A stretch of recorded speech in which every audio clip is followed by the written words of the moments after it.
জার্মানিতে আগাম জাতীয় নির্বাচনের দিন যতই ঘনিয়ে আসছে ততই দেশটির উগ্র ডানপন্থী ও অভিবাসন বিদ্বেষী রাজনৈতিক দল অল্টারনেটিভ ফর ডয়েচল্যান্ড এএফডির প্রতি সাধারণ নাগরিকদের ক্ষোভ বেড়েই চলেছে। শনিবার দলটির সাম্প্রতিক নানা কর্মকাণ্ডের প্রতিবাদে মিউনিখে বিক্ষোভ সমাবেশের ডাক দেন সর্বস্তরের মানুষ। এছাড়া এদিন দেশটির ব্রেমেন, লাইপজিগ, হ্যানোভার ও ভুপাটাল সহ বেশ কয়েকটি শহরে হাজারো মানুষ বিক্ষোভ প্রদর্শন করেন।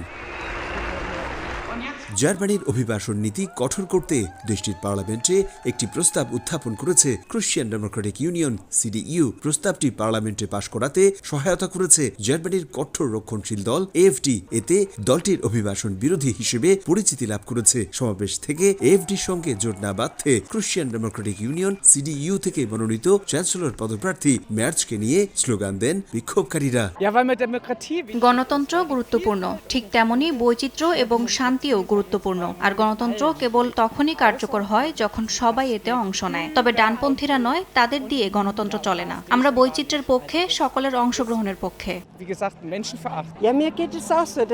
আমি একমত যে ইউরোপের গণতন্ত্র কঠিন সময় পার করছে। আমাদের রুশ বন্ধুদের মতে ইউরোপের রাজনৈতিক অবস্থান অনেক বেশি ডানপন্থী হয়ে পড়েছে। আমাদের নিশ্চিত করতে হবে যে আমরা আমাদের গণতান্ত্রিক মূল্যবোধ রক্ষা করছি।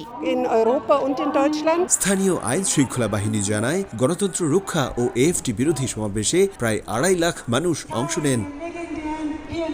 জার্মানি থেকে বিটু বড়ুয়া, সময় সংবাদ।